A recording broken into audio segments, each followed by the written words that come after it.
I'm Jenny Gage, and this is Life Take Two. Hey, everybody, welcome to Life Take Two. I'm Jenny Gage. Today, I have a special guest diving into the topic of the Jesus lifestyle brand. From faking poverty, selling trad wife dreams, and refusing to help a baby, me and the amazing Bo Grant from TikTok will unpack why this Jesus as a brand pisses us off so much and why on-screen Christians care so much more about aesthetics and content than the actual Jesus and the other people that Jesus told them to care about. Today, we're breaking down the strange little ecosystem of Americanized Christianity, where being rich is a blessing, pretending to be poor is a branding strategy, and helping the actual poor seems to be somehow optional in ways that, like, Bo, I didn't realize it was an option, but we're going to dive into that with the formula mom. We're diving into Ballerina Farm, that formula for my baby lady who called churches for help, talking about fake humility, real money, real need, and in my opinion, the total abandonment of Christlike compassion by people who love to talk about Jesus but don't follow a single thing he said. And this coming from an atheist girl who, like, Bo, I'm in my judging the Christians era right now, so I guess that'll flavor this episode. Anyway, hi, Bo. Hi. As a Christian, a current one, I definitely agree with you, though. We are all looking on and are just in shock. Even those who I don't think should have been in shock, we're just all in shock. Yeah, we're all in shock. So let's talk about where that shock is stemming from. I have to say, I'm so happy to have you on my channel today. I absolutely love you. I first saw your video about Ballerina Farm being a scam, and I knew we had to talk immediately. So I want to play just a little snippet of that video from TikTok. And you guys who are seeing Bo for the first time, head over to TikTok. She has incredible videos. She deep dives into cultural things, and I love the way that you explore like so many different facets of any given topic. So here's a little bit of Bo. Okay. Ballerina Farm is a lie. What? I was so confused whenever I was told this just now. But no, apparently Ballerina Farm is a scam. Not let me explain. I asked and I was like, so do they live on a farm and have a farm? Yes, they do. However, they have a bunch of employees. The clothing that she wears is not clothing that she wears. What? They said that's her costumes. She wears Little House on the Prairie outfits are just outfits that she wears for the camera, and then she changes into regular clothes. She wears makeup. She goes out, she goes skiing regularly. She's in Utah, but she's literally right next to a major ski town. And when I looked up Park City, Utah, I was like, oh, that's so quaint. No, it's a major ski resort, guys. Are we being lied to? They're like, yes, we're not done. That wasn't even the tip of the iceberg. The school that her husband made that was supposed to be like her ballerina studio is how I was introduced to this, but then like, oh, poor thing, she had all of these kids because that's like their religious beliefs and that's what they wanted as a family. And she no longer could have that studio. They didn't turn it into a school, but then she got the studio back. They're like, no, she's not the one teaching those kids. They have a full-time teacher teaching the kids. It's not Hannah and her husband. They have a teacher that they pay to homeschool their children. Bo, Mind blown. Just I listening to myself, I'm still mind blown. love the way you dive into Ballerina Farm. I love the way you dive into all of your topics. So first, will you tell my audience who doesn't know you just a little snippet about who's behind the camera? Tell me just a little bit about Bo. I am from South Louisiana. I started on TikTok just wanting to do the funny stuff that I was seeing online. So I recreated stuff with kids, with husband. And then it wasn't until I started just like talking about sometimes like traumatic things that have happened, which I feel like maybe that's how our stories are like lined up. I started sharing some of the darker, shocking things in life. And that's whenever people started really responding. So now I honestly, my page has just become the stuff that I find fascinating, things that make me tear up, and just shocking stuff, things that I feel like I don't get from other media sources. So I try to share it on my page so that my community can enjoy or cry over it with me. Well, I love what you're doing. I'm one of your followers. I think I've followed you for a really long time. And Kevin knows that first thing in the morning, if I'm like gasping while he's still asleep and like, oh my gosh, I didn't know that, it's probably because I'm watching one of your videos. And then I'll go fact check, I'll hit Google, I'll pull up whatever little bit of evidence that I can find. And it's like, oh my God, you say those little details about things all the time that I didn't know. Totally appreciate what you're doing. On the topic of Ballerina Farm, tell us about how you fell down that rabbit hole. I think a lot of people in your community are probably so smart in that they can see through a lot of what is being fed to us. My former Mormon trad wife, Yes, alt-right MAGA yes, community. exactly. And so for me, again, I'm in South Louisiana, had no idea. Okay, so let me tell you how dumb I am. I totally believed Ballerina Farm. Okay, I looked at this and I thought, man, she just has such a beautifully simple life. And what I didn't know was just watching her content was that I was drinking Kool-Aid, not realizing it was Kool-Aid that she was pouring down my throat because I didn't know any better. I saw this hardworking stay-at-home mom. She's homeschooling her kids. She's cooking these meals by hand. And as a mom in the South, I know real life people like that. So I just equated her to a prettier version of what I already know personally. So I thought this poor woman, she had to give up her hopes and dreams to marry this man. They move out in the middle of nowhere, have a football team worth of kids. She's wearing all of these no label dresses. Her kids dress the same. And now she's going to spend the rest of her life baking from scratch in the middle of nowhere. I feel like I've probably known about Ballerina Farm for a little over a year. And keep in mind, there's people who are finding out about her new every day for the first time. So when you're an outsider with no understanding, I didn't know she was Mormon. That's how little I knew. I was just taking in the little bit of stuff that she was feeding via content wise whenever I would swipe through my algorithm. So I wasn't even following her, but I knew just what she was telling me.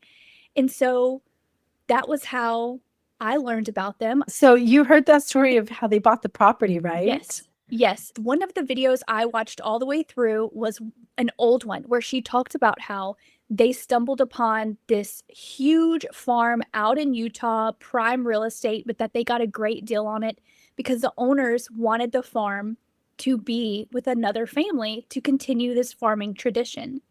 It was like a Again, grandpa and his wife that were downsizing, exactly. and they didn't just want to sell it to anybody. They didn't want some big like business venture there. They wanted to sell it to a real life family. I read that too. I remember reading Yeah. all about or seeing And I that was like, video and reading all about that.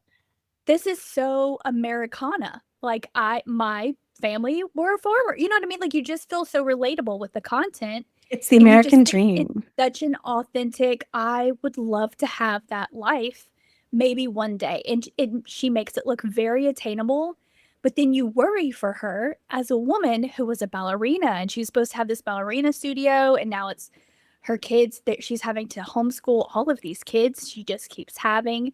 But then recently they messed up. Ask me how Ballerina Farm messed up. Yeah, how did they mess up and what caught your attention? So Ballerina Farm messed up with one cutting board.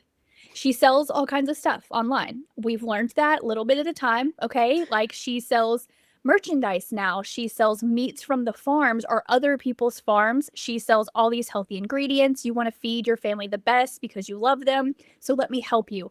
Well, now her merchandise includes kitchenware. And one cutting board with scalloped edge is what opened my eyes to it all being a lie. That scalloped cutting board. I have no idea how to track how many videos have been just like blown up around the world of people talking about that damn scalloped cutting board. What was the price tag on that? I've never spent more than $15 on a cutting board. $5 to $30 is the average price for a cutting board, okay? This cutting board that she is offering for sale is $259 without tax, without shipping, and it is just maple wood with a scalloped edge and a Ballerina Farm plate on the end. And so here was the issue.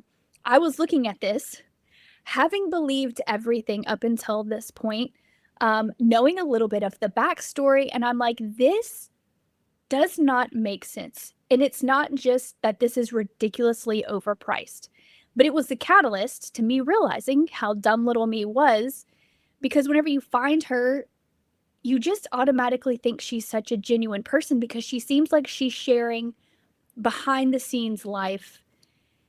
But why on earth, if you are a stay at home mom with a lot of kids, you're working really hard, why would you sell a cutting board for hundreds of dollars when most of us don't even spend $20 on a cutting board? Just you talking about that right now, I have a dresser in my bedroom that we didn't have a dresser at all. We were keeping our stuff in some Rubbermaids from Walmart, and I had to like scour Facebook Marketplace because I only had a $200 budget. So about this ugly $200 wooden dresser, and then I invested in the paint and the browning wax, and I was flipping furniture for a couple of years. So I already had the brushes and everything, and I had to refinish this dresser so that I can have a dresser for our master bedroom. Like your master bedroom, the dresser is a fairly significant part of the furniture. I didn't even spend the amount for one of the primary pieces of furniture. That's how broke we are. That's just everyday life, Yes. right? I'm telling you, someone in Ballerina Farm got fired over this cutting board because the way that they failed, not just with the price point, they then went after fellow moms at home who are selling. They are offering them over $20 per sale of this On item. TikTok shop. Yes. So they are getting moms to push this item that none of us remember. Her marketing strategy, the people that she talks to are us middle class moms, but she so overshot this. That was the first red flag for me, was the price of a cutting board, and that you're using fellow moms like me to try to push it to me when you should know I can't afford this. The second red flag was that this isn't even a cutting board.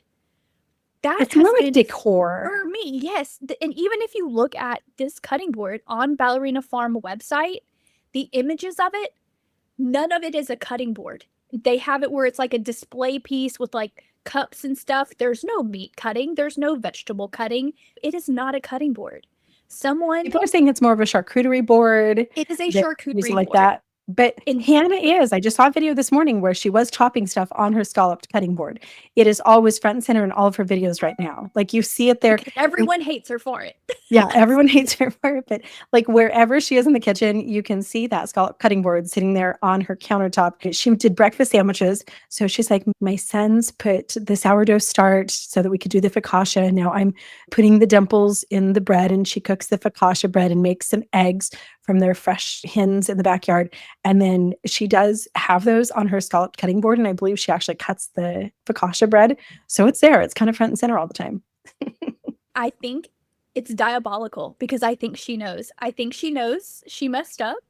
And instead of taking it down or marking it for a discount so that people could actually afford it if they wanted it, but it's not a cutting board. It is a charcuterie board. But because she knows that charcuterie is for special events, not everyone even knows what a charcuterie board is. It's just a decorative platter that you put meats and cheeses and like finger foods for like family gatherings on. I didn't get anything like that until I was almost 30. And she knew she was cutting out a huge portion of her buyers by not marketing an item for what that item actually is. So that was a red flag. So you watched that, you dived down that rabbit hole just a little bit about the scalloped. And then what? Did everything just collapse for you? Like we had pulled back the curtain on the wizard and you saw Ballerina Farm for what it really was? Like what happened next? You happened.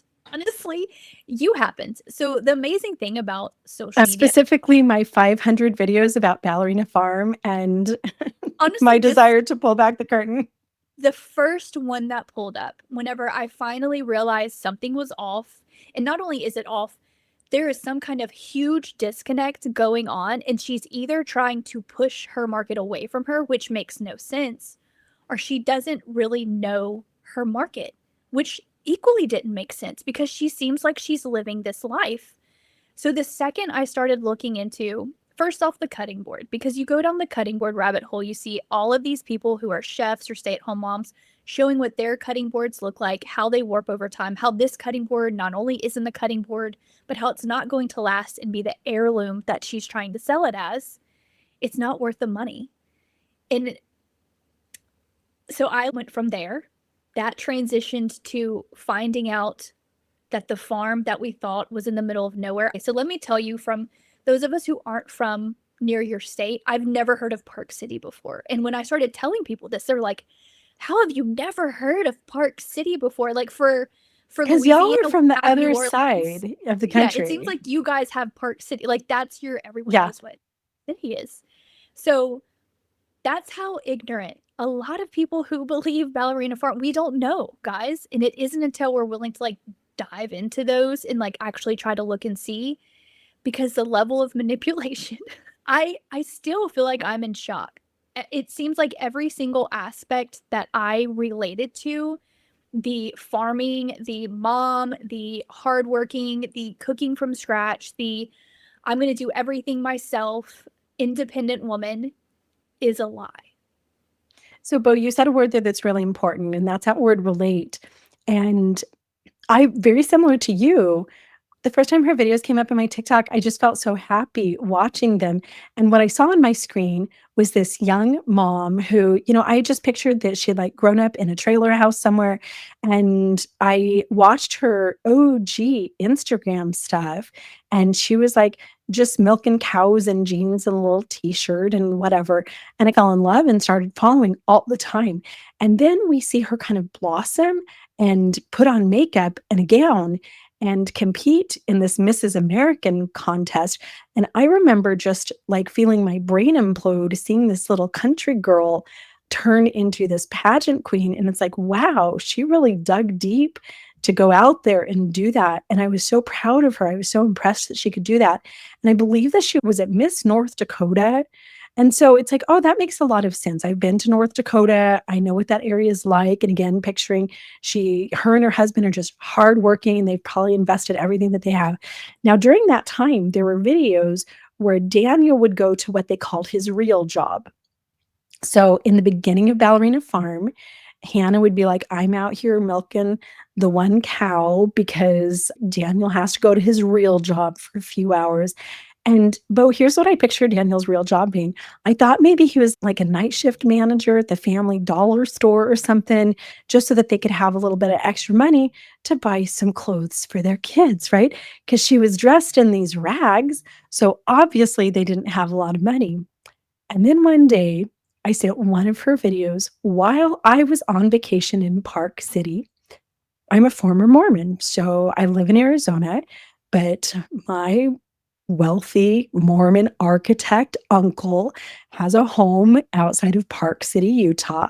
Everyone in the family can schedule a week to go spend time at the home because they're not there all the time. It's just a vacation property. So me and Kevin and the kids were in Park City. I text this video to my best friend who also lives right there in the Park City area. And I was like, this cute little farm girl, I just love this. Is one of my favorite things on TikTok. And my bestie's like, oh, Hannah, yeah, the farm is like 10 minutes away from you. You could like drive there. And I was like, I'm in the middle of Park City, rich people. What do you mean Ballerina Farm? I was like, no, she's from North Dakota. And my bestie's like, Jenny, honey, Google it, drive there. You can go say hi. My brain just about exploded. I did get in the car right then and drive immediately to Ballerina Farm.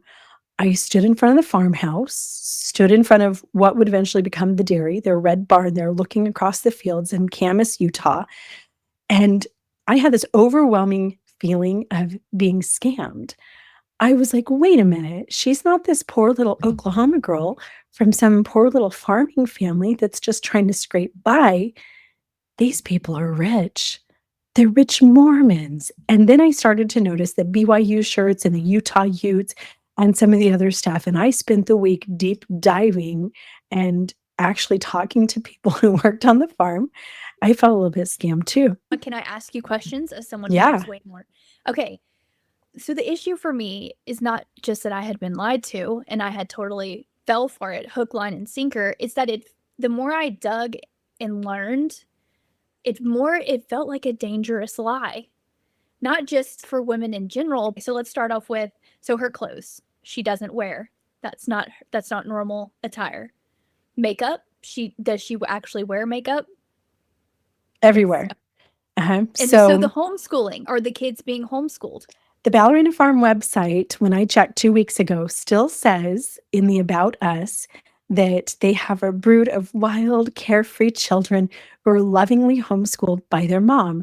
Now, Hannah, this is a really important point. She was homeschooled. She grew up in a huge family in the same hometown as Lucky Blue Smith. And her family ran a big flower shop. They had 9 kids. She was the baby. And at about age 14, she started focusing on ballet more than like book learning. She would eventually go to a BYU program and from there to Juilliard at a very young age. So Hannah herself, I don't think has a really good foundation in any sort of English and math and science and any of that type of stuff. She's talked publicly in interviews about how her family wanted her to be able to pursue her passion. And since she wasn't good at some of the academics and she was so obsessed with ballet, they let her focus on ballet rather than just your traditional core education. This is fairly typical. A lot of my LDS friends who've homeschooled their kids, same thing. If somebody's really good at like football, really good at soccer, really good at painting or singing, then they let them focus more on that because they don't care that much about the academics. And especially as a girl, I grew up obviously LDS, and my education was utterly irrelevant. I was just supposed to be somebody's wife. My childhood was a trad wife immersion program. Nobody expected me to be able to pay my own way in the world or have a job, launch a career, start a business. I was raised in the women's arts, and that's exactly the life that Hannah was living too. She was raised to be a wife and a mom. So for Hannah, to have the capacity to thoroughly educate 8 children is a stretch, according to everyone that I've talked to. She's an amazing person. She's obviously a savvy businesswoman. She was raised running that family business, but she is in no way adept at teaching kids. They have a full-time paid teacher. What they've done is they've built a little schoolhouse on the farm. So the kids are not lovingly homeschooled by mom. At some point, they might have been. They might have had an online curriculum or something, but there is a full-time school teacher that comes to Ballerina Farm to teach those kids. So they don't have to go to the public school, which is a pretty good distance from their home. And Hannah doesn't have to sit down and teach them. They're being taught by a paid teacher. So she's not really any version of a stay-at-home mom that any of us think in our head, much less what she shows us online. But she's trying to sell us on this lifestyle and make millions off of this lifestyle from other moms and women who want to emulate that. And it seems like of all the people, she was set up to where she could have had that kind of life and still chose not to have it, but she's trying to sell it to everyone online. And that's where I feel like other people like me who are just finding out and are upset about it, I feel like that's where we're all at with this. So the same thing with the farm. They have employees, like you said, totally understandable. A huge farm, you have to have help because just you and your husband and even older kids can't do everything. But like even the stuff that they sell, the meats, or like the food stuff, that's all coming from somewhere else too. So she's selling us a pot of gold at the end of a rainbow when not only is there not gold, but the rainbow she's showing us never existed to begin with either. And honestly, it seems like it never existed in any capacity. The problem that I've always had with Ballerina Farm, I have done so many interviews. I spoke to Megan Agnew, the journalist who did the Ballerina Farm article that blew up. She reached out to me just a couple weeks after that article. I've done interviews all around the world, Teen Vogue. I have a Vanity Fair interview coming up. I speak out about Ballerina Farm all the time for one reason. She's not just selling her product. They're not just selling that expensive cutting board that costs more than the dresser in my master bedroom. She's not just selling jars that you can buy on Amazon for half as much. And they're not just selling sourdough start and meat that comes from somebody else's farm on their label. She does now have the farm store in Midway. We're actually going to go there at Christmas time. It's right there where I vacation. It's not just the products, it's not just the agritourism and some of those farmstead dinners that they're doing now. What she's selling is the American traditional Christianity lifestyle, and she's a pipeline for the Mormon church. She's a pipeline for the alt-right. She's a pipeline for everything that everybody on the right is trying to push down women's throats. When in fact, Hannah Neeleman is the ultimate feminist. She's not a traditional wife. She's not a traditional mom. She's not even living according to Mormon doctrine of women staying home and primarily being nurturers for their children and being submissive. If she was, she wouldn't have TikTok and Instagram. She wouldn't have any of that. So my primary problem isn't that they're selling overpriced products. I think there are a lot of people out there selling overpriced products, although it does bother me that I felt like I wanted to order some of her things just to support this little farm girl, right? Like, I'd love to support her business because she seems like this little family business and she's not. But my primary problem is that it's Jesus's merch and she's pushing it hard in all of these different aspects. So I agree on so many levels. I didn't know she was a Mormon. I didn't understand that aspect of it. I knew she had been raised, that she had a lot of brothers and sisters, and that she had also been homeschooled. But here in Louisiana, we have a lot of that, but it's just like you could be Catholic, you could be Baptist, you could be Methodist. So for me, it was just more, you can lie to people all you want, right? Like I'm doing this piece on how celebrities will say that they're going to donate to St. Jude's. I'm going to donate $1 million to St. Jude's. They see an increase in donations because this celebrity has given them this free publicity, but then celebrities never actually donate. So sure, they're lying, but they are helping in a weird way. I feel like she's lying to us and she's only hurting us. And not just in the religion aspect, she's trying to get you to want something that you can never have, that you will never be happy, you will never be able to achieve it because it's not a real lifestyle. And not just that it's all like smoke screen and camera, it's that if you were to live that kind of life out there, it would look far more uncomfortable. I don't know how to say it nicely. Yeah. But she's portraying it. And so even though she's trying to make it look like she's a real trad wife, in no way does that actually look like a trad wife. I'm tired of the trad wife grifters that are making everybody feel bad about themselves. And the thing is, Bo, would you agree that there are women out there who are making decisions with their lives right now based on the trad wife trends that we're seeing on social media, based on Ballerina Farm? I did. I had women around me that I looked up to as a young 17, 18, 19-year-old girl, and I decided to drop out of college. I decided to start having babies really young because they made it look so good. So it's not just like, oh, people are watching this content, but it's not having any impact on us. Ballerina Farm is impacting people. There was a little comment just this morning on her video where they were making breakfast sandwiches. How do you guys make having so many kids so simple? Well, I'll tell you. Whenever you have lots a of help. staff of people, whenever you have a crew of people who are raising those children for you, and you just get to be the pretty person who looks put together just in an unlabeled dress, then it's easy. It's the new blackface. And I feel like a lot of people don't realize that that's exactly what we're being fed right now by this entire community of just liars. Tell me what you mean by that. Blackface, and they're doing it to make money off of us. It's not to entertain us, because if you watch any of these, like Hannah Neeleman, like Ballerina Farm, it is so that these rich people can just get that much richer while pretending that they're poor. So here's a couple of points that I want to get your opinion about. These are the things, I made a list of the things that are the reality of Ballerina Farm versus what I thought was the reality.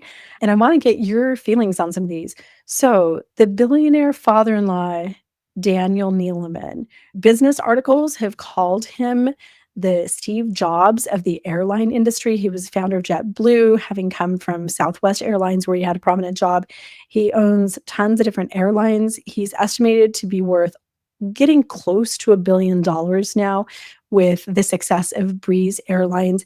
Daniel grew up in a home that was something like 15,000 square feet. David Nealman lives right there, about 10 or 15 minutes away from where they bought the farm, which is one of the reasons why they bought that farm. He has about a 40,000 square foot Park City luxury home in a gated community. It's a ski in, ski out. He has his own master suite, and then there are 10 guest suites for all of his children, including Daniel, Hannah's husband. And these guest suites are luxurious. They were totally outfitted. In his garage, he has little skis for all of the grandkids. He has tons of grandkids. I don't even know how many. So he is uber rich. He's richer than anyone that I've probably ever known in my real life. He is Daniel's dad. And the day job that Daniel used to go to, it wasn't Family Dollar. He was working for a startup tech storage company, a data storage company founded by David Nealman, and he had an estimated net worth when they purchased the $2.97 million Ballerina Farm of $6 million.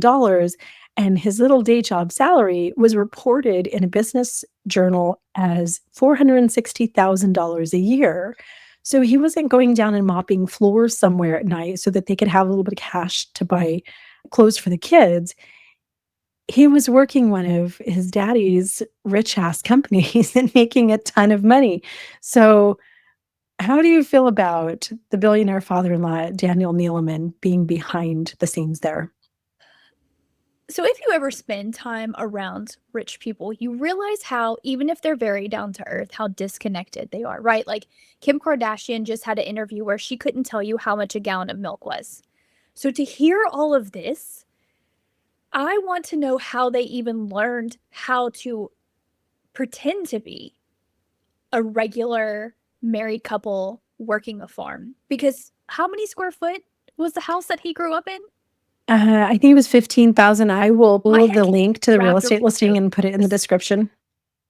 I can't even imagine the size of that house. You can't tell me, knowing what I now know, that this just came naturally to them to sell us. Like someone is teaching these people on how to pretend to be poor, or let's be kind, pretend to be middle class or upper middle class, because this has not come natural to them. I don't know, how does she find her dresses? Because I wouldn't even know how to find dresses like that without labels. Like, it's such an intentional move. Like, you know how they talk about consultants, right? Like the Mhm. big church thing that's going on right now is that people are finding out that churches are spending $100,000 to get a consultant to come in to help them learn how to better manipulate and get more money from their congregation, intentionally getting more money than what their congregation can afford. So it makes me wonder if there's a consultation like that you have with What if someone I on. told you that Hannah Nealman paid to be trained to create Ballerina Farm? So she started a little Instagram, and she was just wearing her jeans and milking cows, and people started following their family. And once they purchased the farm, she went to training with a company called Five Marys. Five Marys, you can go check them out on Instagram and TikTok. Five Marys runs this whole homesteading, ranching type of agribusiness where they do dinners, they have their own meat label brand and different things like that. And Five Marys. Five Five Marys. Marys, Five Mary trains people, and it's super high ticket. When I reached out to see what would it cost for me to come train, it was thousands and thousands of dollars. And Hannah, early on, when they were first starting their TikTok, after they bought, their first farm burned down in a wildfire, and then they bought the farm that they're currently at. She went and did the training with Five Marys. And all of a sudden, we see everything change. Instead of the little BYU t shirts, instead of just wearing jeans and having makeup on, Hannah looks like Ma Ingalls. Even the way that they package their meats, the way that they're presenting everything so that they can sell this high ticket meat was from her training from Five Marys. And I have confirmed that. She graduated from that. I found online some photos of her with the Five Marys class where she was out there staying at the Five Marys Ranch, receiving this training. She talked about it a lot, not on her platform, but other places. And that's when everything shifts. We see Ballerina Farm as a brand shift dramatically. By the way, back to the David Neeleman home. and I'll put this up in the description. But that house that Daniel spent like his high school years in sold for $8.3 million years ago. So I'm sure it's much. I mean, the thing has like 3 kitchens. It's high luxury. Like Imagine being the kid that grows up and as an adult you go back to your childhood house and you're like, wow, I thought this was so much bigger than whenever I was a kid. He doesn't have that because that's the biggest, that's yeah. like 3 or 4 houses minimum put together. It's what he grew He grew in. up Grew rich, up in rich. Yeah. child. Yes. Yeah. Daniel grew up rich, rich. Okay, so next question. The aesthetic of poverty as content, the trad wife cosplay. She had a video where she had this red dress that was ripped at the seams under the armpit while she was making sourdough bread. And that video made me go bonkers. Now, that dress was, I believe, a Free People dress, which, I buy Free People every once in a while. At least I used to back when I was rich Mormon trad wife. Yeah, And, they're $300, pricey. Free $400. People is Yeah. pricey Yep. to look plain but cute. My farmer friends, they aren't wearing Free People out there to milk the sheeps, and that's not, they go to Walmart. They go to Tractor Supply. 100% of my friends. In fact, I bought this shirt at, I think I bought this at Tractor Supply or Boot Barn is where I bought this. Kevin buys all his Wranglers at Tractor Supply. And that is not where Hannah is buying her clothing. So what's your thought on the aesthetic of poverty as content? So now that we know that she has trained professionally and spent thousands of dollars to learn this, now that I know that, I feel like she should be more successful. I hate to say that because she's very successful, but I feel like the dress, I would love to know the timeline. If that happens before or after. Remember whenever her husband, she wanted tickets somewhere for like Christmas and he got her the egg apron? Mhm. Do you remember? Like So, I think it was like the second video I ever saw of her. so This Bo, was they'd already been to Greece multiple times, by the way. Did you know okay. that? No. Yeah, she's been to Greece multiple times. They went to Greece last year again, and she just did Instagram about it because it was such a big deal. They had a vacation a month ago that I still haven't confirmed where they went, but they go to Paris, they go all over the place all the time. She was in Paris just 2 weeks ago. She had already been to Greece.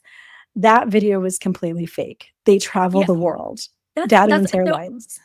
I feel like she's learned what works for the women who are watching her content. So it made me wonder when, as you were telling me about that red dress, if that happens after It the was egg after. apron incident. Because now she realizes, okay, well, if I lean heavier on poor me doing all this hard work, but this is what I get, well, then all of a sudden I get millions of views instead of hundreds of thousands of views. So if I have clothes on that look even worse, torn, stained, it just wouldn't surprise me if now we start seeing more of that kind of content from her where you have to be looking. She's not going to point it out. She didn't point out that the egg apron was like something she wasn't excited about. She still put on a happy, brave, stay-at-home mom face who loves her husband, good Christian wife. So it makes sense now knowing what I know. Had I not, I would have been keyboard typing like a mad woman because of all the things she does. Someone can at least get this poor woman a dress that doesn't have holes in it, you know? But it's intentional. It's just another level of manipulation and to pull at our heartstrings as women. Let's talk about this aesthetic of artisanal poverty. Why do you think rich people pretending to be poor is suddenly such a big trend, especially amongst this traditional Christian MAGA, like Jesus is merch type of crowd? Why do you think this trend is so big? I think because these people obviously have professionals that are they're working with, they see the trends that there's kind of like there's a dying off of celebrity or celebrityism, if that makes sense. In that now because we have social media and we can like see and learn from each other, it's no longer about who has the nicest car, but who has like the coolest stuff in a car. You know what I mean? Like, sure, we can all drive SUVs. They may be older SUVs, but do you have like the cool new thing that you can have on your seat where your kid can store all this stuff? Again, the relatable aspect of it, where I feel like they're realizing that even though middle class, lower middle class, upper middle class, even though we don't make a lot of money, for certain things we are willing to splurge to make our lives better. And that's all we're all looking for, is to make our lives better. So if they can make themselves look like regular people who are working like an 8 to 5 job Monday through Friday, has to work weekends or holidays sometimes, like that's what we're all experiencing right now. And right now it's even harder because the economy is not the best. So we're all searching for other like-minded people so that we can learn how to make our lives better the way that they're making their lives better as people like us. So it's the new gimmick. It's the new way to make millions of dollars off of people who will never see millions of dollars in their lifetime. And what bothers me about that is the things that we actually need in life, like Maslow's hierarchy of needs, right? We need shelter.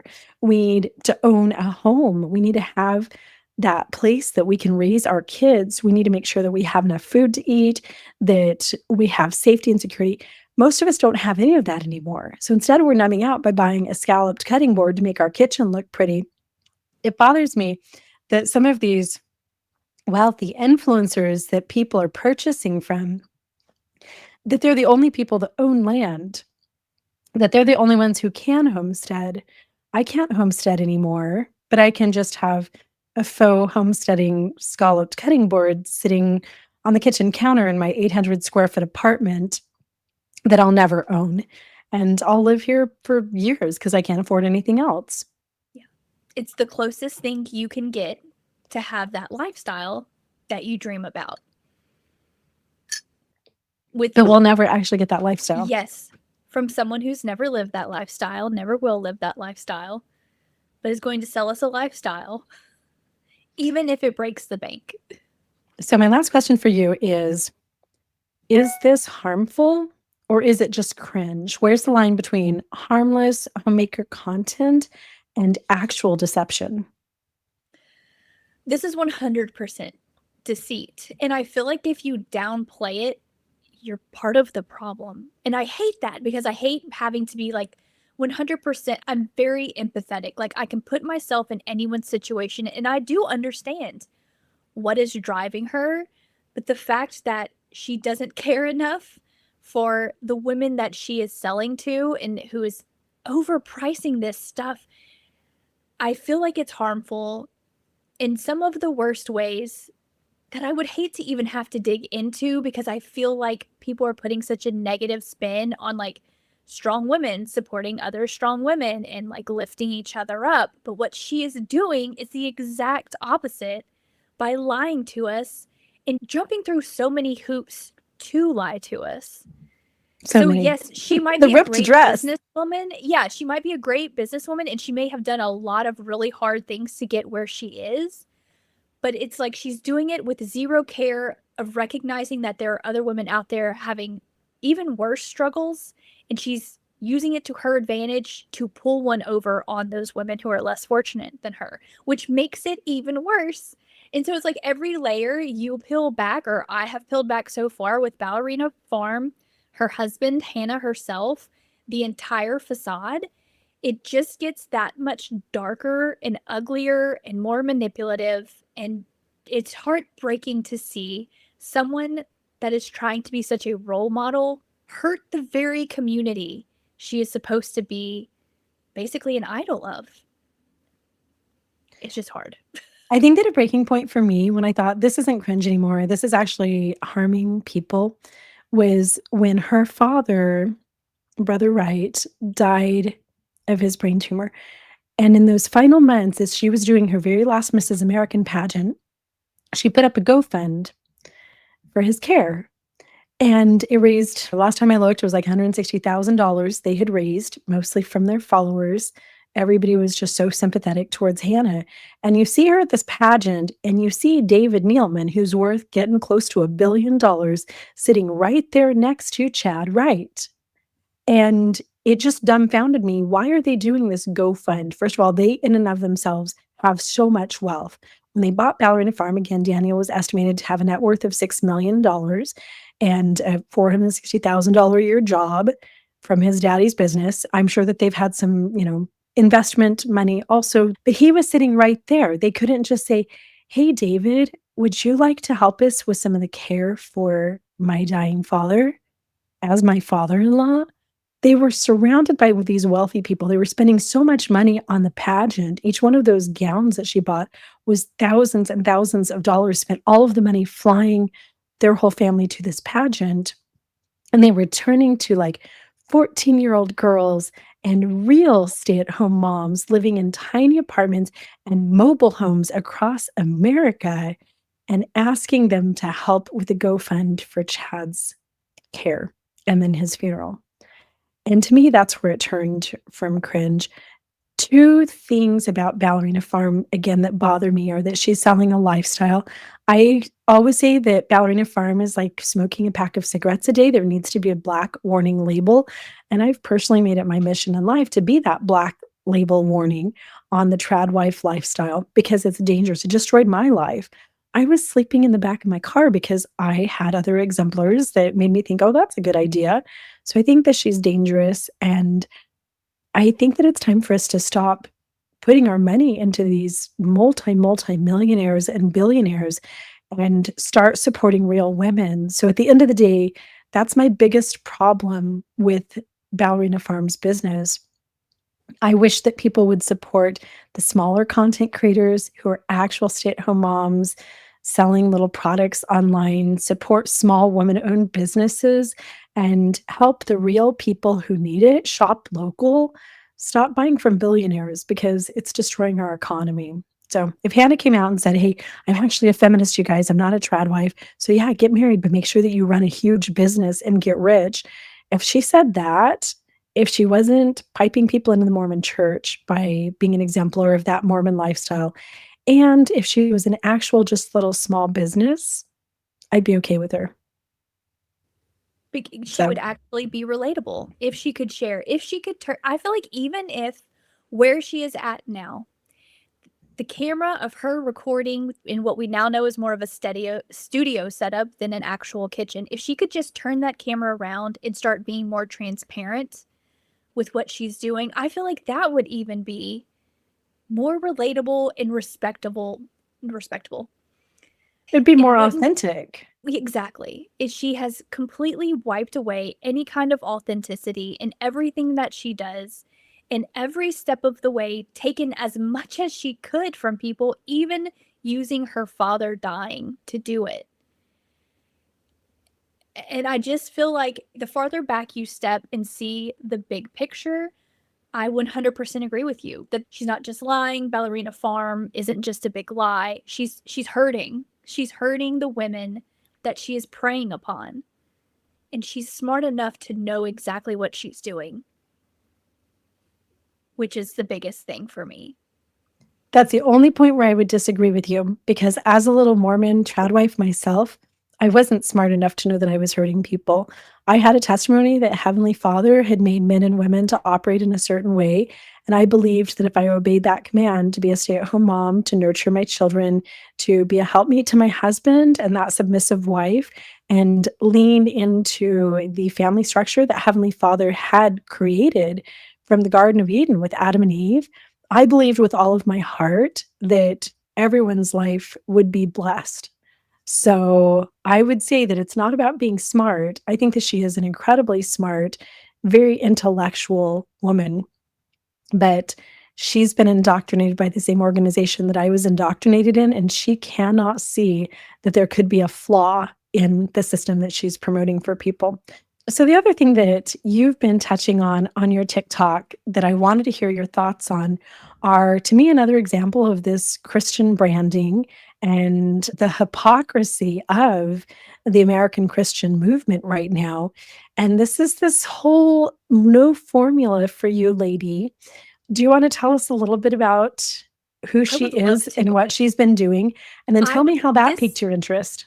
Yes. Okay, so this has been something that has been folding in the last week and a half.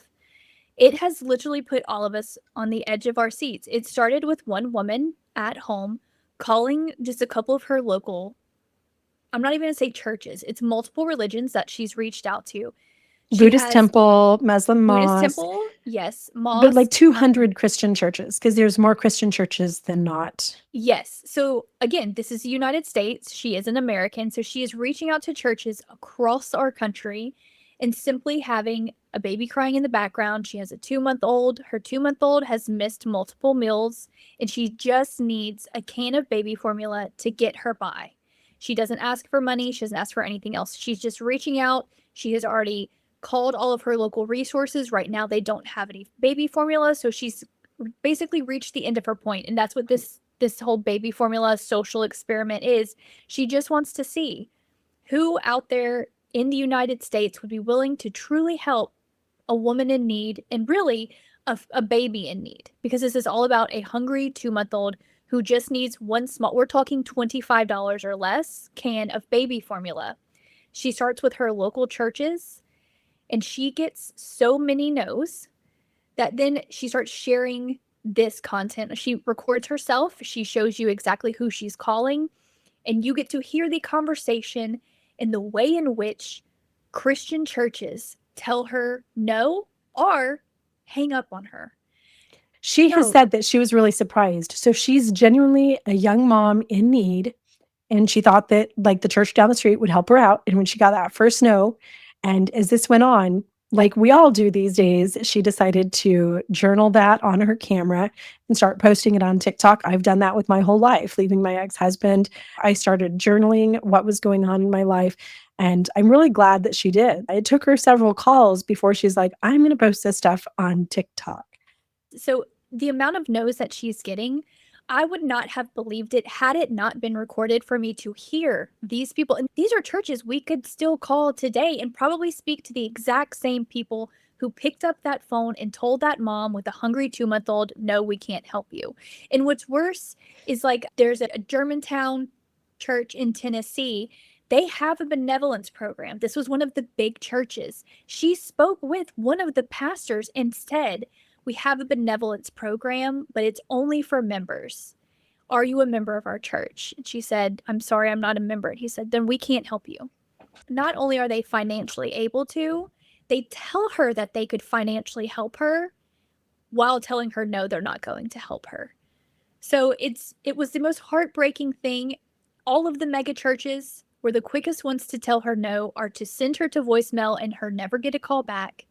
And then the mosque, the Buddhist temple, the what they're calling the Appalachian Grandpa, which is a very small church where the pastor has now spoken out, and he was getting maybe $1,000 to $2,000 in tithings a month. Like, that's how small of a church we're talking. As soon as he picked up the phone and heard that this child was in need, he got out a pen and paper and he was writing down exactly what she needed, and he was going to bring it to her. So it just shows you what true kindness and what a good soul looks like, and what even within our own churches, where people who have read the Bible through, who know it, memorized everything that God has told us, are still unwilling, not that they're not capable of, but unwilling to help a child in need. Though we're going to link that video with the Appalachian Grandpa in the description and a couple of others. And I really want my audience to go watch some of these videos. It tugged at my heartstrings because, on a really personal level, when I was escaping domestic violence, I'd been a member of the Mormon church for 44 years. My ex-husband and I had paid $300,000 in tithing in our 24 years of marriage. And I reached out to my church and asked if they could help me pay some of my rent and buy some groceries. And they said no. My Mormon bishop, Bishop Schnepp in Gilbert, Arizona, refused to help me pay rent, to help me buy gas, and refused to help me buy any food. The person who you had helped buy Very- gas, Mhm, buy food, mhm. tells you that they can't help you. And they didn't. So eventually, my ex-husband would evict me from our home, and I didn't have anywhere to go. I had no way to put rent down on a place or anything. And again, hundreds of thousands of dollars we'd paid to the church. The Mormon church is worth, it's coming up close to $1 trillion organization. It's the richest church in the world. And I had just survived my unaliving attempt 24 years of domestic violence, that's not an easy thing to get out of. And again, he wouldn't help with anything, wouldn't help with the deposit on anything. The church did not help me. So I reached out one last time to my bishop in Gilbert. And I just asked him, I said, I'm losing my home. I have to move. I have no way.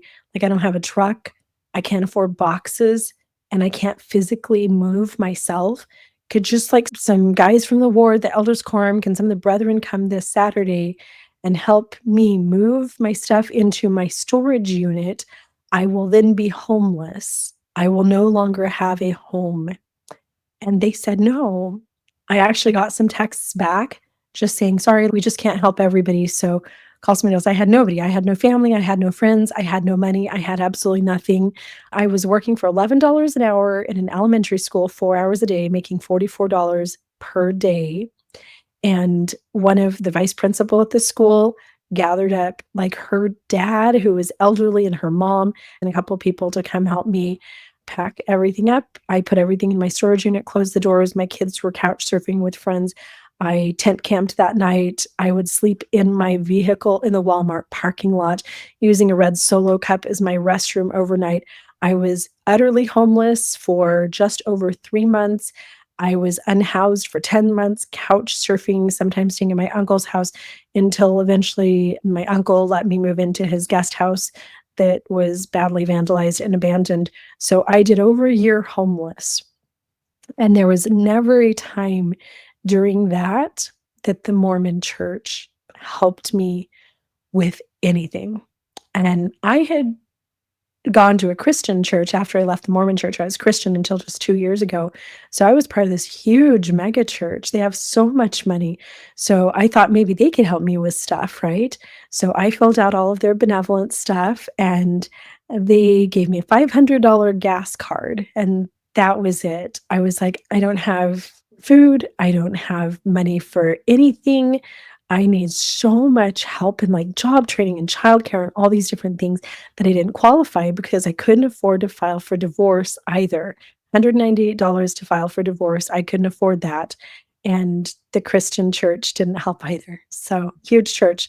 They put on this youth camp out in California that has thousands of kids. They stay in these luxury accommodations for weeks. It's a rich mega church in the middle of the Phoenix area. And I got a $500 gas card, which did put gas in my car for like a very long time, but no food, no help with anything. I was on my own as a single mom who had just tried to end her life, who was escaping brutal domestic violence. And every church person in my life knew that I was living in my car. So her videos shook me. The epitome of someone in need. And we are taught that God wants us to help people. Jesus helped people in need. And his followers literally told you no, said they weren't going to help you. I just feel like I never would have imagined. I think that's I was shocked. Stories like this shock us, even if we feel like we have distanced ourselves from our churches or from our church leaders for whatever reason. Like, to hear that this happens and is so prevalent, so prevalent. So the newest thing with this baby formula scandal, because everyone's trying to pass it off. They're trying to, my church, we help so many other families. So us telling this one woman no, other churches like the one here, Baton Rouge, Louisiana, where I'm from, Living Faith Christian Center, the leader of that church called this woman a witch, said that they should rebuke her. She was taking her life in her own hands for simply calling to see if his church was willing to help her child in need. Like, these churches aren't just telling this woman no, they are now threatening this woman because she's pulled the veil off of who these people are. And it's not Christian people. That's wild. Where did they do that? Like on a TikTok or Instagram? So this was one of the mega churches. So it's Living Faith Christian Center in Baton Rouge, Louisiana. The bishop is Bishop Johnson. I can't think of his first name off the top of my head. He live streams his services, or he did up until last Sunday. And he had heard that one of his people who answered the phone told her no. He watched these videos. It upset him. And instead of taking accountability and saying, moving forward, this is how we handle this situation, this is what we're going to do, even if you can't help someone, there were churches who said, I'm not even in town this weekend. I can send someone out to meet you or let me get you in touch with these other resources. That was one way to handle it. Even if you couldn't help this mom, that's not how any of these churches handled it. And Hmm. instead of taking accountability, they are telling us that this woman is a witch. What is happening? And it just goes to show you the That is level. insane. Yes. So now this is went international now. There's a British woman who is now calling her churches. And keep in mind, like the UK, this is small. You can literally travel and visit multiple countries within a couple of, it's not United States, okay? So this woman is calling a much smaller concentration of churches. She's called over 30 churches and not a single one has told her yes. Exact same thing, except I am a mom of a 3-month-old. I just need a can of baby formula. I have enough money to get on the bus and come to you. The only people who are telling her yes are when she calls a mosque. And those are the people who are saying the same thing as Appalachian Grandpa in the United States. Send me a picture of what kind of formula you need. You're going to get more than one can. Don't get on the bus. You tell me where you are or where I can meet you, and I'm going to come to you. So the fact that Christianity is failing overseas too. She finally got a yes, I think, yesterday. Do you know how many churches she had to call? How many is she called now? She had to call 43 churches to finally get one yes from a Christian church. It makes me want to call all the churches. I want to start calling local small businesses because I'm telling you, apparently it's not the churches, it's people who really understand what it's like to live with nothing who are willing to help you. I'm telling you, because of this movement, I called my local elementary school and we are now sponsoring 2 kids. We're going to get them everything they want for Christmas. And we're going to get them clothes and we're going to get them shoes and we're going to get them jackets. And I called my local elementary school and she's like, I don't know if we're going to have 2 kids. And I was like, what do you mean? We live in a low income area. Our kids' breakfasts and lunches are paid for because we are in so low income. Kids don't have access to food here. And she said, well, we already have 24 kids that are sponsored. And I was like, what do you mean? She's like, yeah, we've had people reach out into like organizations. So not really individuals, but organizations. So I called Monday. Before we got on this call, she called me in tears and was like, you will never believe it. We just had 2 kids transfer to our school. She's like, I really think it was a godsend, you calling, because I didn't think I was going to have anyone for you. And then all of a sudden in walks 2 children when I told her all I can afford right now is to sponsor 2 kids because I kind of want to go big. She says, I have 2 kids now as of today who literally walked in the door and she was like, they're going to need everything you were offering. Bo, So you're making me cry. I'm I tearing love up. that. How many And times? everybody listening, that is a great thing to do. I've encouraged my viewers at times to call local schools and see if there's somebody who needs like money on their account because there's kids that they don't meet the criteria for free lunches, but they never have food, right? And the lunch ladies always know. I actually did this with my school 2 years ago when I had a donation from one of my TikTok followers to help with some things. So it's like, I want to give back to some of the kids at my son's school. So I called and asked the lunch lady. Obviously, you can't disclose them, but there are 2 kids there that I can put $50 down on their lunch accounts that never have that food and they don't qualify for free meals. So that's one way that you can help. But anybody listening, if you're wondering, how can I give back this year? How can I help support those? So many families are going through such hard times right now with our affordability crisis, with inflation being so awful, with job losses, and just you guys know, we're going through so much stuff economically. Reach out to your local school and ask if there's a kid that you can sponsor for Christmas and get them some toys and things like that. I love that idea. That's absolutely beautiful. And I think what that really underscores for me is that us everyday people, we are still here for each other. We're not trying to make money off of anybody. We're not selling $300 cutting boards. We're not a big business, a multi-million dollar corporation. At the end of the day, regular people still want to help each other, and we're still here for each other in really beautiful ways. I do want to say, too, there are so many churches that do help with people around them that I don't want this episode to sound like I'm personally just bashing on churches. I don't know if you know this, Bo, but I run a small homeless nonprofit. It's called Neighbors Without Walls, and I'm currently helping 3 unhoused individuals. I help them with things like their transportation, making sure that they have bikes, making sure that they get to dentist appointments and things like that. We donate to each of these 3 individuals with the end goal being to get them into rehab and eventually help phase them into some type of housing and a happy life on the other side. And there's a church right here on my corner that is amazing. It's an Episcopal church, and they have a soup kitchen every Tuesday.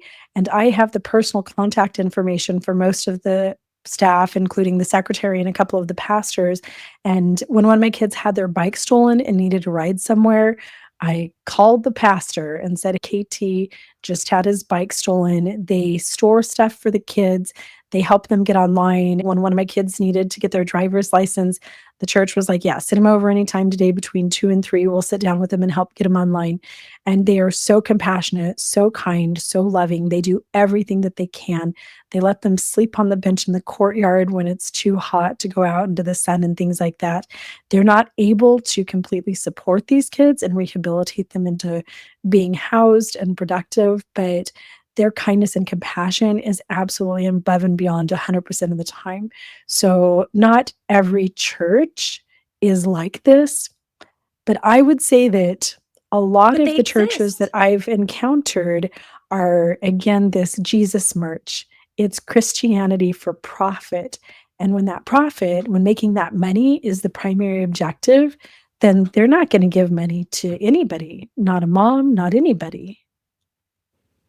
That's exactly what this is proving. It's members of these churches who are telling these women who are doing these social experiments to call them because they think that their church will be the one.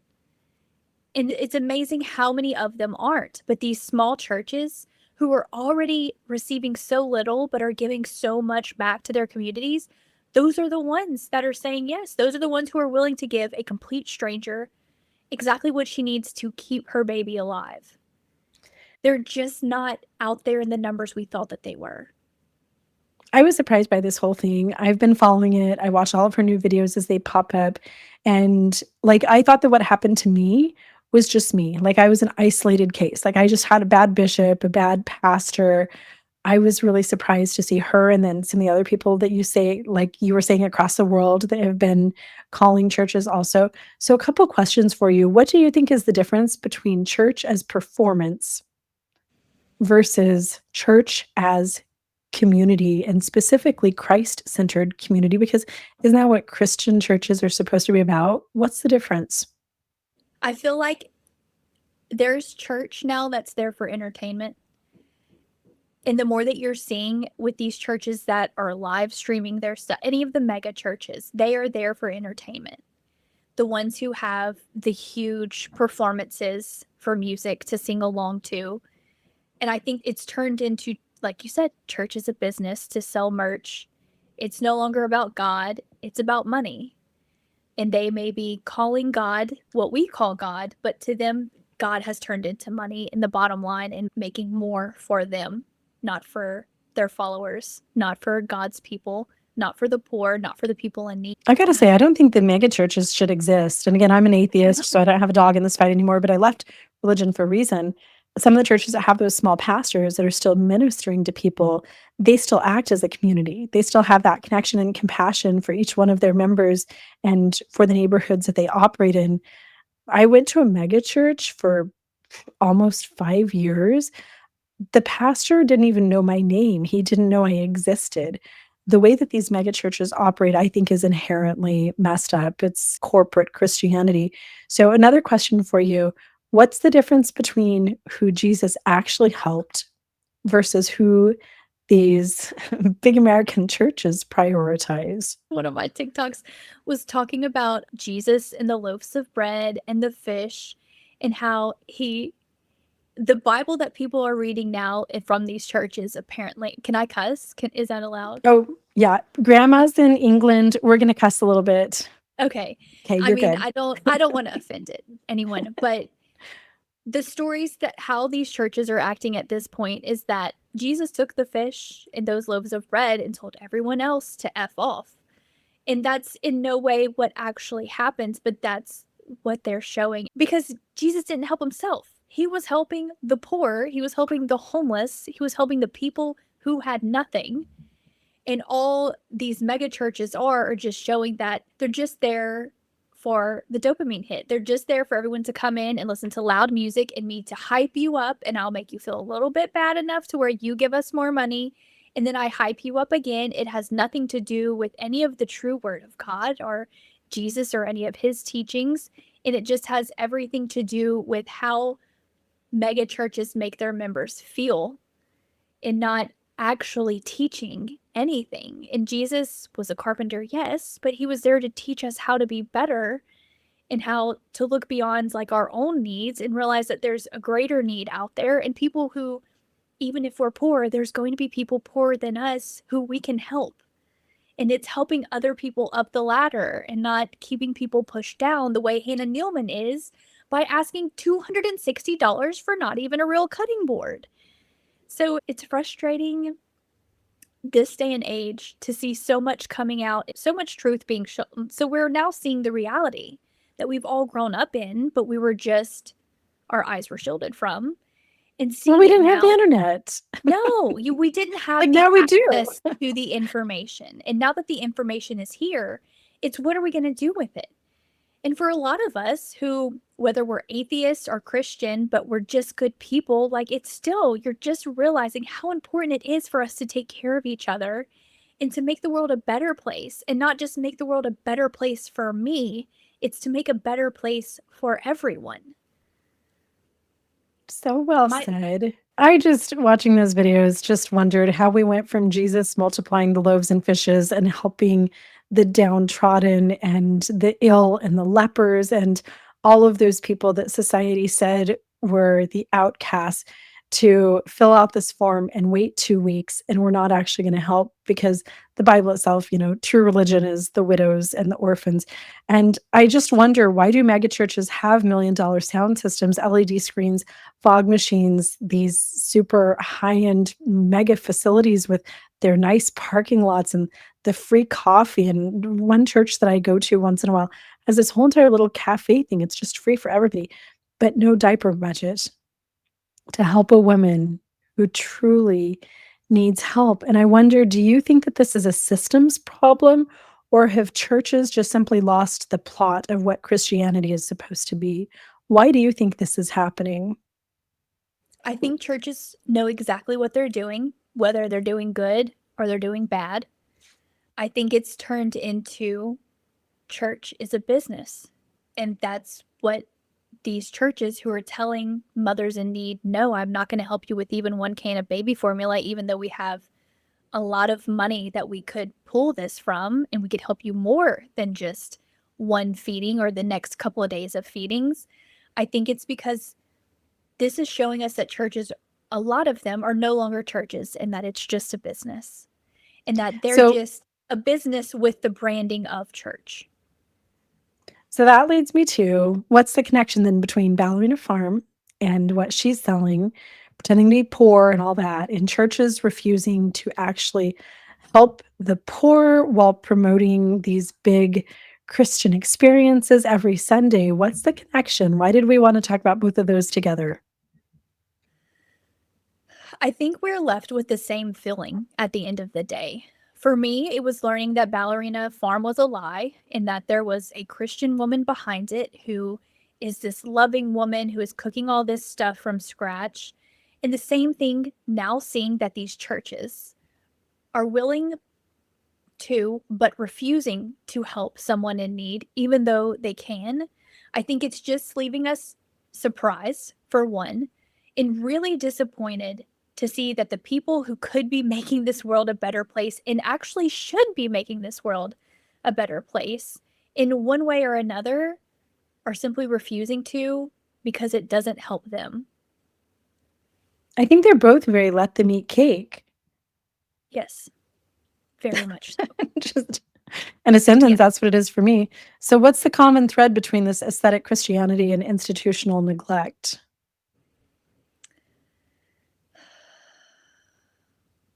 Is I it think real greed? things, yeah, I think real things typically aren't very pretty.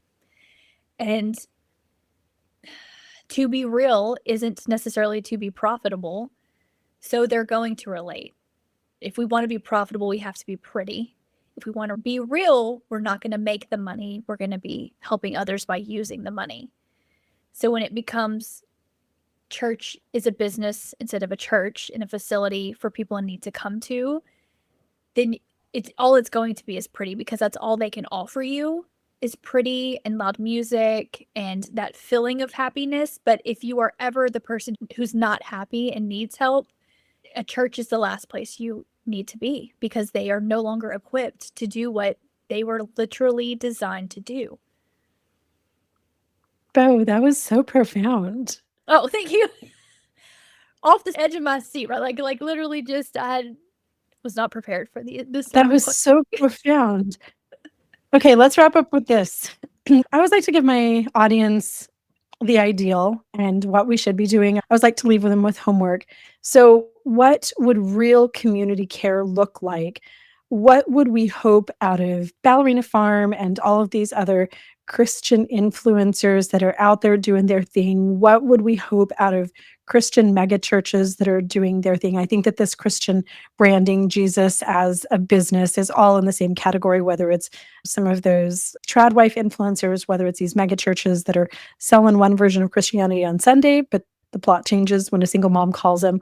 What do we want them to do? What would it look like if they were living out true compassion, kindness, like Jesus taught in the Bible, and not just a form of Christianity that's curated for Instagram? What I want people to see whenever they learn what I've learned from Ballerina Farm, Hannah Nealman, from these churches turning people away that they should be helping, is that there's room for you to do good, even if it's not a lot. Even if you don't want to put yourself out on social media the way Hannah Nealman is, there's space for genuine people to come in, and there's a community who is hungry for that. And that's why Ballerina Farm exists, because there are people who want that relatability and that loving mom. And what so many of us are, we just don't know how to present ourselves the right way, or we just aren't brave enough because it's so scary to put ourselves out there.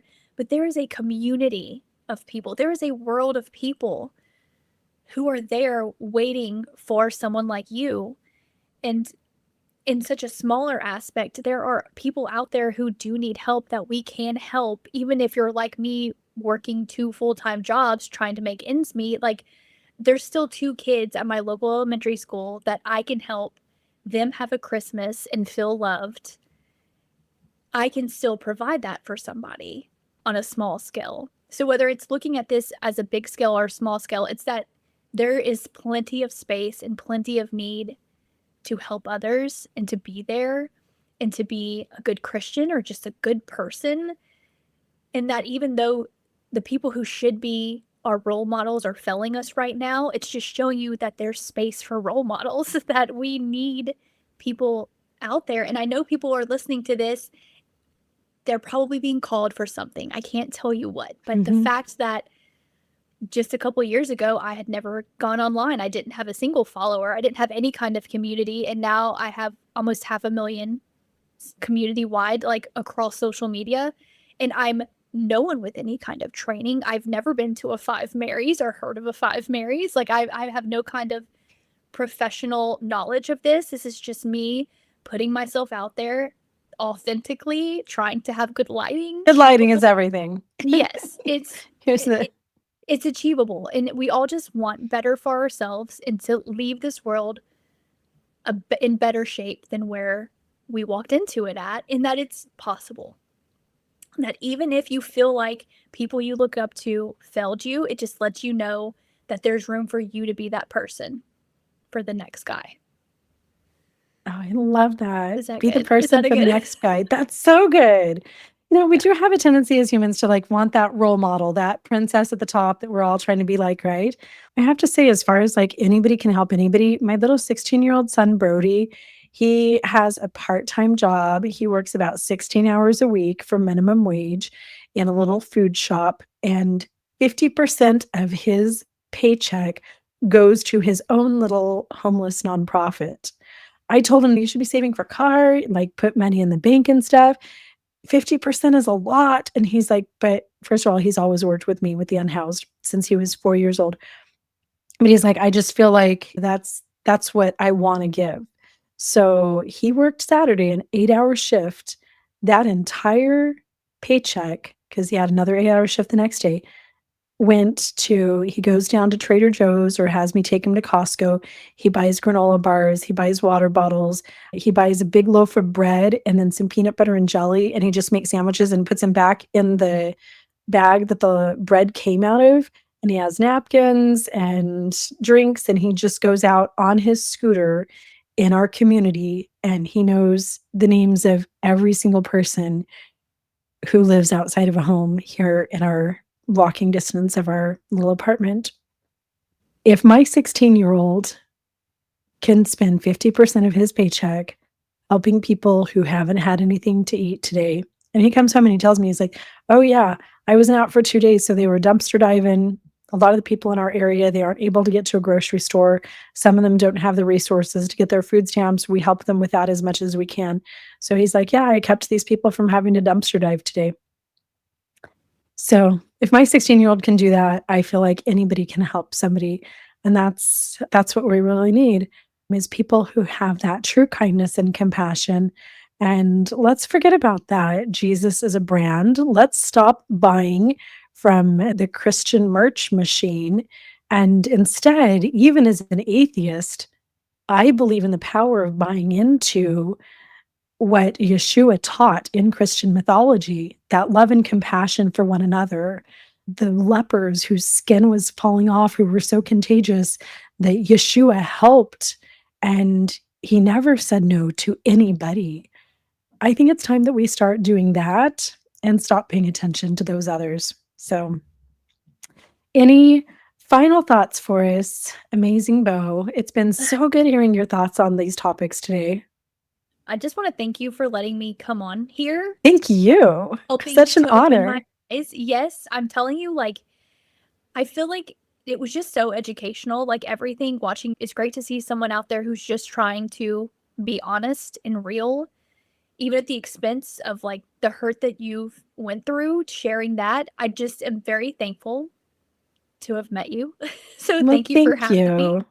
I really I've been appreciate it. fangirling on you all day today. I texted Kevin 6 times saying, I'm so excited to talk to Bo today. Well, thank you so much. Everybody, thank you for watching today. Bo promises that she's going to come back and hang out in the comments just a little bit. So if you have any questions for Bo, if you have anything that you'd like to share with her, drop those in the comments, and I'll put all of Bo's links in the description so y'all can head over, watch her on mostly TikTok. You have a lot of your stuff over there. You also have a YouTube channel, and you're working on some longer form content for us where you can do a little bit more investigative research. And I am so excited to see that. So we'll put all those links. Everyone go say hi to Bo in all of her homes. And remember to be kind to one another. We have the power to make the world a better place. We are writing the future today that our children will live out tomorrow. So let's make it a good future. Appreciate everybody for watching. Love you guys. Thank you, Bo. Bye, everybody. Thank you.